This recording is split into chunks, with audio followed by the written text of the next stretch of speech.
Stand-up comedy is at its lowest point since blackface, and it's all Joe Rogan's fault. I want to sell kayaks! He's a chronic stool fucker. He's cultivated a crew of some of the most mediocre comedians we've ever seen. Notice I said we, not just me. I'm what the culture feeling. And it seems like No Joke Joro has zero concept of what humor is. You know those powdered wigs that old dudes used to wear and the people in court used to wear? Wiggers, I think they called them. No, wiggers are white people that wish they were black. It's a totally different thing. Yeah. As a lifelong comedy fan, it's been rough watching this man just single-handedly ruin my favorite art form. So let's get into how we got here and what we can do to fix it. Friends was a funny show. Joe, you were great on Friends. I wasn't on Friends. That's a joke. I think a big reason of why Joe Rogan has made so many bad comedy specials and made so many of his obnoxious friends famous is because he doesn't seem to understand basic humor. I know that sounds crazy for arguably the most famous comedian in the world to not understand basic jokes. But when you watch this clip of Joe talking with comedian Annie Letterman, I think you'll get what I'm saying. Listen, everyone has the right to be whatever the they are. Oh, you think? I think so. What about Nazis? They have the more of a right. A third right. I don't think that's right. I think it's something. That's a different word. It's right? Yeah. What does that even mean? Is this nigga serious? I know that was painful to watch, but to illustrate my point, we gotta break this down play by play. So earlier in the conversation, Annie Letterman says everyone has the right to be whatever they want. And then Joe says, What about Nazis? now you guys tell me what you think, but in my world, you only say this for two reasons. You're either trying to set someone up for a pro-Nazi joke, or because you're genuinely asking if it's ethical to be one. Now it's clear to me that Joe was choosing option 2. Now, why he would do this on a comedy podcast with a comedian is beyond me, but I know he wasn't doing option 1 because when Annie inevitably does her pro-Nazi joke, A third right. a pretty clever one at that, Joe hits her with a, well, actually, and corrects her diction. I don't think that's right. I think it's something. That's a different word. It's Right? What does that even mean? And I think he did this because he's not able to connect the dots and understand basic humor. I'm convinced the fact that Annie said Third Right instead of Third Reich genuinely confused Joe. And he saw this as a teaching moment for Annie instead of an embarrassing moment for himself. And I swear he does this shit all the time. Like, here's an example of comedian Mark Norman telling Joe the story of when he was emceeing a Halloween runway show. We had a live audience, judges, the whole thing, and they're like, be edgy, we saw your act, we like it. And I go, great. So I'm trying to be funny. I'm getting some zings, some zangs. Catwoman walks on, like a sexy Catwoman. I make fun of her, pussy joke, whatever. And then she's walking off, and an African queen is walking on. Like, she's like a big headdress, black lady. And I go, hey, watch that whip around the African. And I swear to God, the cameras just went, doo, like the whole thing shut down. I felt like the power went out. And I was like, well, that was weird.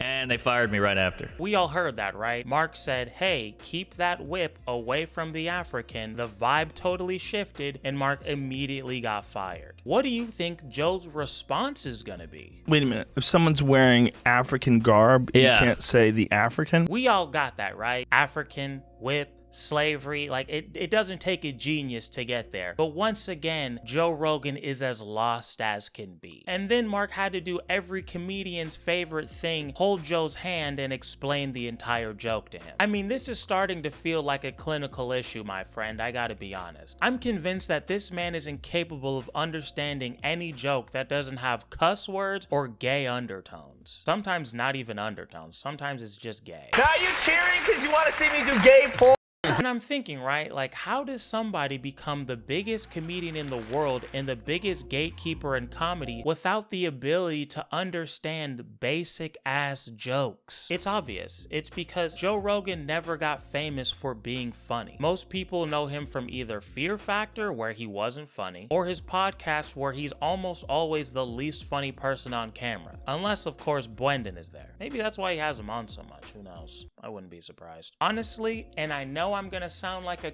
here, but honestly, I don't think Joe ever really understood comedy, like, at all. He didn't even consider himself funny until he started doing stand-up. And why else did you get into being a comedian? I don't know. I got Were you a talked comedian into at doing home? it. No, I wasn't really very funny.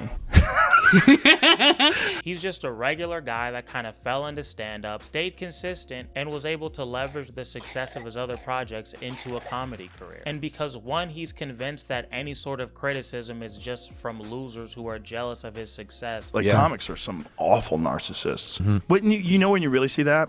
When comics start attacking comics that are doing better than them. Yeah. So there's this feeling like, what about me? Be honest. Why is he fucking history hyenas? I don't give a fuck if they're back. Go off. Yeah. We are back. Baby, I'm a baby. And two, because he never really had that natural draw to comedy, Joe was never able to evolve past his stool fucking phase. And he'll never have to, because he didn't have to build an audience from actually being funny. None of this is super new, but what surprised me is how Joe seems to be running his club, the Comedy Mothership. Here's a clip of comedian Tim Dillon telling a story about how Joe reacted to Tim's opener bombing at his club. And you guys tell me if you notice anything interesting. I bring my opener to do a Tim Dillon and Friends show. He's having a rough set. I'm sitting on the balcony watching him. I feel an energy behind me. Rogan is standing there watching him bomb like this. Rogan goes, he's bombing, man. He can't be here. And I go, I know. I'm getting him off right now. And I literally, I run at him and I go, light him now. He gets like, what's going on? I go, light him now. He got off. He goes, yeah, it was a little tough. He was still smiling. I go, no. Here's the thing. I go, you gotta go right now. He goes, what do you mean? My bag's in the green room. I go, Joe is unhappy and it looks really bad for me. Get the fuck out. Now look, obviously this is a comedian performing in front of a crowd, so we don't know exactly what's true and what's exaggerated, right? But I do believe that Joe was watching Tim's opener bomb and told Tim he can't be there. And I damn sure believe that Tim would be afraid enough of Joe to cut his opener set short and kick him out of the club. Now my thing is, and correct me if I'm wrong, but I thought the whole point of this club was to create a place for comedians to go and work on their new material without having to worry about the terrors of cancel culture. But you're immediately freaking out and shutting down a young comedian as soon as he starts to struggle. How does he not see how hypocritical this is? Especially when you've been doing stand-up for 30+ years and you're still this bad at it. Not funny. Now, I personally have never been a huge fan of Joe Rogan's stand-up. I always found the consistent yelling and the stool f***ing to be obnoxious and unnecessary. But Joe put out a special recently that a lot of people are saying is one of the worst of all time, and I would agree. Now, for obvious reasons, I'm not gonna break everything down joke by joke, but there were a few major f***ups that little made that make his 4.9 on IMDb a generous rating. Number one, he bombed hard and often. Trans women are women. How about most? How about almost all? You gotta leave room for crazy. Oh wow. As someone who's done stand-up and bombed before, I get it. That shit sucks. It makes you feel like a worthless asshole publicly begging for the acceptance of a group of strangers that not only don't think you're funny, but wish you were never born. Now, my favorite comedians are so good because when they bomb, which they all do, they tend to not give a shit and just keep going. But Joe Rogan is weak and instead panicked and abandoned his set. The set that he had been working on for years and was so proud of, apparently. I've seen your set. It's really funny. It's tight now. It's good. It's like, I'm very happy with it. Yeah, Joe, we could tell. I can already hear you guys. Kamal, how are you so sure that this bald imp abandoned his set? Well, I know because right after one of Joe's bombings, he commits another cardinal sin and reused a joke from a previous special. I've only been caught once in my whole jerking off career, but it was by my wife, and she was so upset. She goes, I can't believe you did it while I'm at home. And I'm like, I do it while you're sleeping right next to me. I do like this, like, I do tiny strokes as to not wake the master. I do it while you're sleeping right next to me.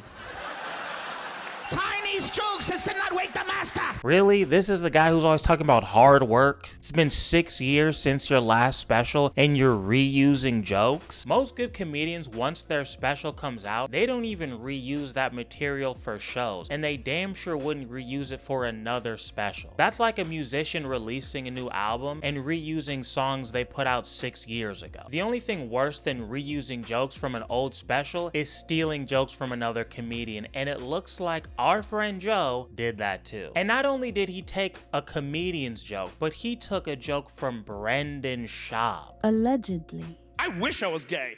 It looks way easier. My life would be so much easier if I was just gay as shit. You're hanging out with only guys. No one can get pregnant. We'd work out. At night, we'd each other. Now, in fairness to Joe, I don't know if he actually stole these jokes from Brendan. The jokes are really similar, but they're not exactly the same, and they're damn sure not anything groundbreaking. But what I am sure of is that if you've been doing stand-up comedy for 30 years and you have any kind of overlap with Brendan Schaub in your comedy special, you're fucking up. For those of you who don't know, Brendan Schaub is regarded as one of the worst comedians, if not the worst comedian of all time. I mean, this is a man who can barely speak the English language, let alone write a competent joke. And they break the world into...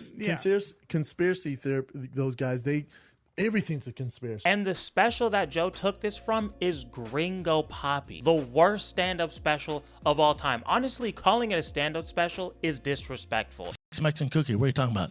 It's like a chocolate chip with salsa all over it. What are you talking about?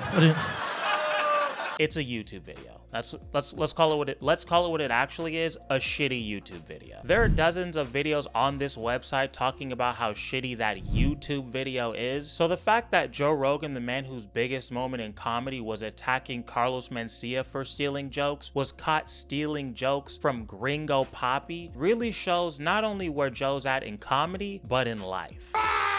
Because if it were me, and I understand how easy this is to say from the comfort of my own bedroom, but if it were me, I would rather be on stage with piss running down my leg and tears pouring from my eyes than to get caught stealing jokes from a doofus like Brendan Schaub. So you do that History Channel show, Hunting Hitler. That was fun. Did you ever find Hitler?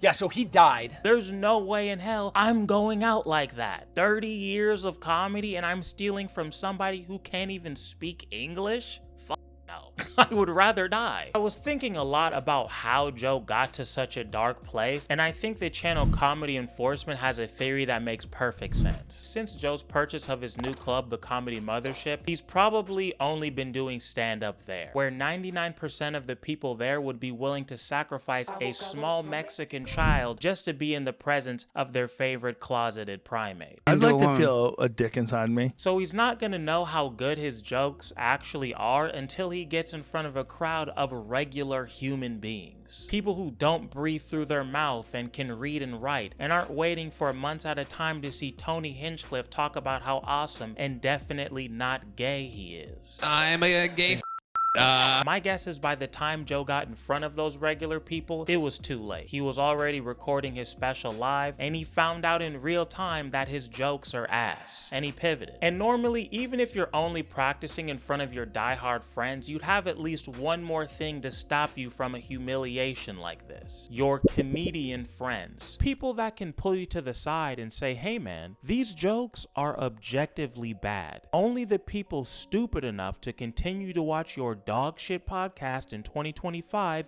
think this shit is funny. As soon as you get in front of regular people, you are going to embarrass yourself. Take some time and write better stuff.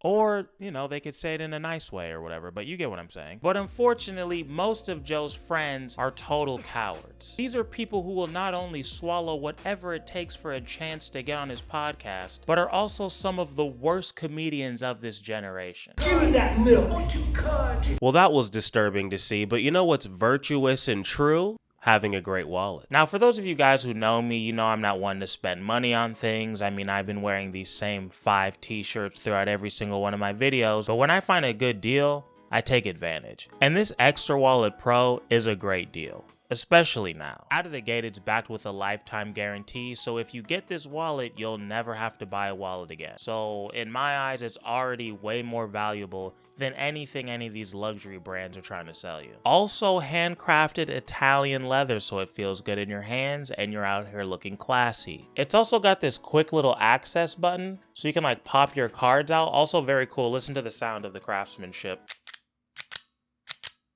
That's metal, folks, okay? The access button is huge for me because I've had slimmer wallets for a while now, but it's always so hard to get the cards out. It's a real pain in the ass. And if you want to be even more secure, you can get their tracker. You just slip it into your wallet and connect it to your phone. So if it gets misplaced or stolen, you just press the ring to find button and it starts ringing. So yeah, guys, they are paying me, but I wouldn't be saying all this if I didn't mean it. The wallets are super well made, and you get a lifetime guarantee. Extra is giving everybody 30% off until May 19th, but if you use my code KAHMAL, K-A-H-M-A-L, at checkout, you can save an extra 10%. So go ahead and check out the Extra Wallet Pro. Thank you again to Extra for sponsoring today's video. Now let's get back to the world's biggest clown. The most tragic part about Joe Rogan being the biggest gatekeeper in comedy is that Joe has made it his mission to take his least talented and most obnoxious friends and help them become some of the most popular comedians of our time. The worst example of this has to be the troglodyte himself, Brendan Schaub. Hey, will you clear bullying meaning? Define bullying for me. For those of you who are blessed enough to not know, Brendan Schaub is an ex-UFC fighter turned podcaster turned stand-up comedian turned to whatever this is.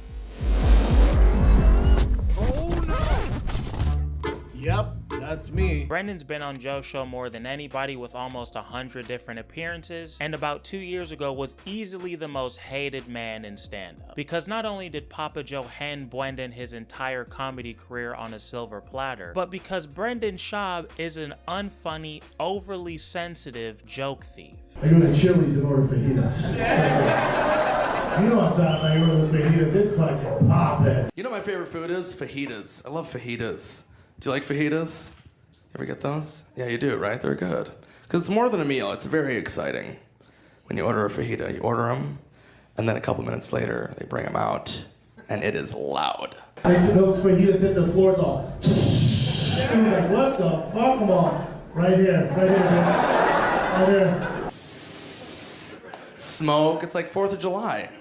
Everyone's like, oh my God, what is that? What the fuck is that? And again, I have to point to the irony of such a close friend of Joe's, the man who attacked Carlos for stealing jokes on stage, to be such a blatant joke thief. But I guess in the end, Brendan was just trying to be like daddy. Honestly, I can make a 5-hour video about how dogshit Brendan Schaub is, not only as a comedian, but as a person, but at this point, there's probably over 100 videos on this website shitting on this man, so we will be moving on. Next shitty person. If Brendan was the most hated man in comedy 2 years ago, Bert Kreischer has definitely taken over that mantle this past year. I mean, the fact that this man just released the trailer for his new Netflix special, and it got 25,000 views on a channel with 30 million subscribers, and has a like to dislike ratio that looks like this, tells me that people have had enough. Bert is known as one of Rogan's death squad. Yes, that's really what they call themselves. And first came onto the scene when Rolling Stone wrote an article about him being the #1 partier in the #1 party school. By the way, this was during Bert's 6th year pursuing his bachelor's degree at Florida State. So already we can see that this is a man who has issues with maturity. He's kind of like Peter Pan if he was a narcissistic, overweight alcoholic who traded in their magical powers for underwhelming Netflix specials. Did you know Julius Caesar was a real person? Anyway, the article was huge and even caught the attention of Hollywood. Crazy enough, The Van Wilder movies are actually based off of Bert's life. Loosely based, obviously. After Bert graduated college, he was doing stand-up. He ended up in a movie called Hurt Bert, where he did shit like this. That head was so big, and I didn't get like a little bit of the head on me. That whole head went into my whole side of my body, from my hip to my shoulder. I've been hit a lot. And lucky enough, ended up being the 73rd guest on Joe Rogan's podcast, and has pretty much been a regular ever since. He was part of a segment called Sober October that had Bert, Tom Segura, NBA analyst Ari Shaffir, and of course, Daddy Joseph. I'm not that retarded! And between all the JRE appearances and the boost everybody got during COVID, Bert's popularity began to skyrocket. So much so that he had one of the top 10 highest grossing comedy tours of 2024. Now, I'll say that I don't think Bert Kreischer is funny, but I can gladly say that his stand-up is nowhere near as bad as Brendan's. People aren't turning on Bert because his stand-up sucks. People are turning on Bert because they think he's a narcissistic, compulsive liar who refuses to let anyone get a word in. What Joe does that you don't have the capacity to do is not listen. make it all about himself. Hold on. Fuck off. No, hold on. There's a clip. No, hold on. That's a Fuck you. Fuck you. There's got to be a clip out there of you not interrupting. No. Fine.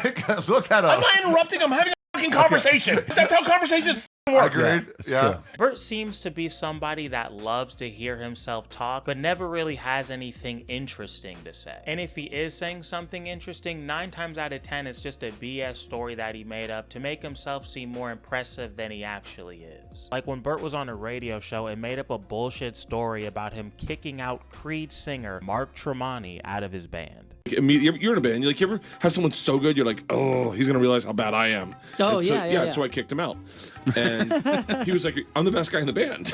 And I was like, yeah, and that's why we don't want you anymore. He started a band called Creed. Oh, no way, Mark? Mark Tremonti, yeah. No way. Yeah. I have a friend of mine named Bert Kreischer who swears he was in a band with you at FSU, and you said to me, no, I don't think I've ever met a man named Bert in my life. It's either that or he's saying some of the most juvenile, delusional, disconnected shit I've ever heard. My daughters are going to be failures compared to you. They will make no one happy. I will be shocked if they get out from under my shadow. I mean, 2 white chicks, mediocre, not even that attractive. You're talking about your daughters. Yeah. I don't find them hot. What am I wrong? And of course, none of Bert's shitty behavior is Joe's responsibility, but I notice a pattern with most of Joe's friends that they seem to only do stand-up or podcasting not because they love it or they're actually good at it, but because they see it as an opportunity to not only make a shit ton of money, but to fill some sort of gross attention-seeking void they have. If someone were to say, yeah, stand-up could be great, but I don't want to have to need to get my energy refilled by other people's applause and approval, I would rather get that at home from my family. Nah, I don't really like having a night off. And no one is a better example of this than Tony Hinchcliffe. If Bert Kreischer's the most hated man in comedy now, I think the next person to have their audience turn on them is gonna be Tony. But for me, Tony is a different case because I actually think he's funny. Believe it or not, I was born and raised in an all-black neighborhood. That's where a lot of the swagger that you're seeing tonight is coming from. That's the thing with Tony, is like just a few years ago, he wasn't this obnoxious, but lately, just like Joe, he's become absolutely unbearable. But anyway, Tony is another guy that Joe helped rise to fame. I'm like 82% sure that Tony was either gonna quit comedy or was afraid of doing comedy because of the insecurities of his gay voice, and Joe was the one that told him to pursue it anyway. And normally I would think this was a great story because I too have a voice that's kind of gay, but I don't like Tony, so I will be making fun of him and his high levels of estrogen. And people aren't switching on Tony solely because of his raised by a single mom vibe. People are turning on Tony because his ego is out of control and because he's a fucking asshole. Look at him being a total dick to this guy on his show, Kill Tony, for no reason. Do you have money saved up? Yeah, X amount, you know. God, you are the worst. Somehow all your awkwardness, there's nothing likable about it. It's amazing. Like, it should be likable, but it's not. What a B word, am I right? And the funny thing is, I actually watched that guy's set, and I don't think he did a bad job. I get why Tony didn't like it, but this guy was kind of like a different thing, you know? Like, if he was a rapper, he'd be a Playboy Cardi, minus the violence, hopefully. But like I said, low testosterone Daniel Tosh isn't just an asshole. He also has an ego that is completely unbearable. A moment that perfectly illustrates this is when Tony tried to humiliate the much more likable Jeremiah Watkins on stage last year. First of all, let me say, f this guy. This is not fair. I'm used to doing roasts that people watch. You f. Takes one to know one. Go have your magic moment. This is the biggest thing in your career. Go do it. Go get it. Go get it. These personal ones hurt a little bit. Now, I know these two used to work together before Tony followed his Lord and Savior Little Joseph to Texas, so I don't know if there's like unknown beef here. One thing I love about how real this is getting is I wish everyone knew everything. But just based off of what we're seeing, Tony's being a dick. And funny enough, this is the day after Tony's big moment with the Tom Brady roast, so you would think that he would be in a good mood, but Clearly not. Speaking of Tony's big moment, here's a clip of him talking about it, and you guys tell me if you think this shit is as cringy as I do. But you were a superstar coming out of that. And if you only knew, I'm about to spill the beans on these mother. They don't even know. I'm about to give them the whole inside scoop about how it was supposed to be a short set. They didn't want me to make fun of this. They didn't want me to make fun of that.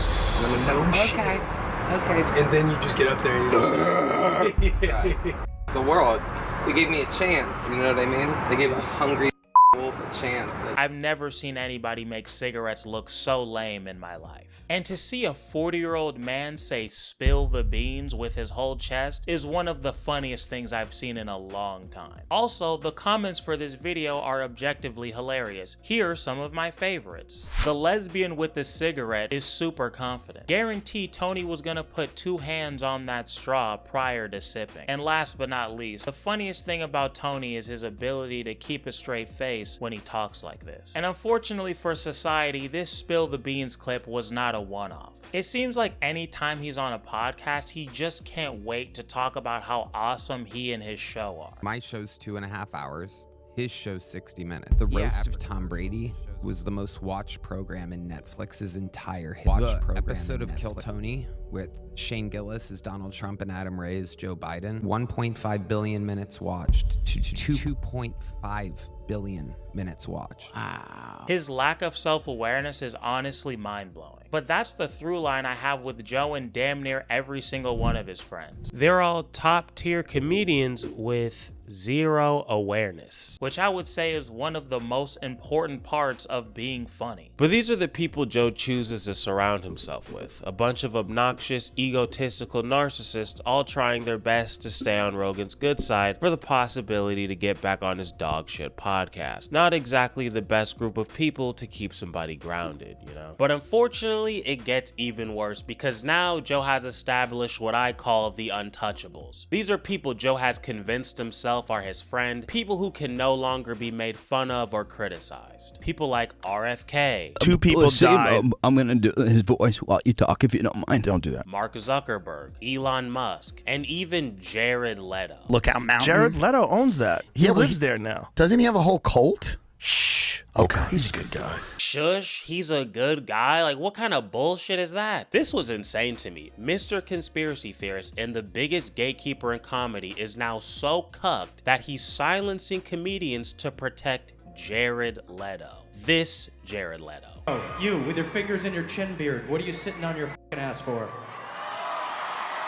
Huh? This is the 30 Seconds to Mars show, okay? If you can stand up, you better be up off your fucking ass right now, you hear me? Why? Because he went to dinner with him once and he was nice to him. Dinner with him, me, him, Theo, and he's some my Spotify spirit animal. people. I love him. He's a great guy. Joe, you silly little bitch. Everyone you meet with half a brain is going to be nice to you. You have the biggest podcast in the world. People are gonna want to get on your good side. How is he this fucking stupid? Like, but he was nice to me. He was nice to me. Like, no shit, dumbass. Maybe it's because he thinks he can get something out of it. He like UFD like I like UFD. He's a good guy. This is why I say Joe Rogan has ruined comedy. It's not only because he's objectively bad at stand-up or the fact that he doesn't understand basic humor. Those things definitely don't help and are hilarious, but it's mostly because of this weak-ass culture he's created. A culture of being nice and fake for the sake of his celebrity friendships. Also, Joe's dumbass picks the worst people possible to try and protect. He is surrounded by grifters and has no idea. It is pathetic. What Joe is doing is robbing comedy of its integrity. This is why Anthony Jeselnik said what he said. I'm like disgusted with the state of comedy and podcasting. If you have a presidential candidate or a major politician on your show and you do not with them in any way, you're a podcaster. You're not a comedian. The stand-up comedy I grew up on was never about being nice, especially to politicians and celebrities. I always saw it as the comedian's job to not only make us laugh, but to say the thing we're all thinking but too afraid to say out loud. to call out the parts of our culture they thought were bullshit. But Joe Rogan is that bullshit. An out-of-touch, confused old man surrounded by cowardly, narcissistic hacks. He keeps other comedians in line with a threat of never being on his podcast again. I don't think he does it consciously, but it's out there. Like, there's a reason that nobody ever talked about how shitty Brendan is. This is a man who's made it his life's mission to give some of the worst people on this planet the perfect platform to lie about whatever they want to millions with zero pushback. And in the next episode, I'm gonna prove that he knows that this is happening and doesn't care. You got introduced as our friend Donald Trump. That's right. Whoopi Goldberg gives you a big hug and a kiss. Joy Behar gives you a big hug. They're talking about you in such a favorable light. The audience was cheering, and then you actually started winning in the polls, and then the machine started working towards you. Yeah. There's probably no one in history that I've ever seen that's been attacked the way you've been attacked.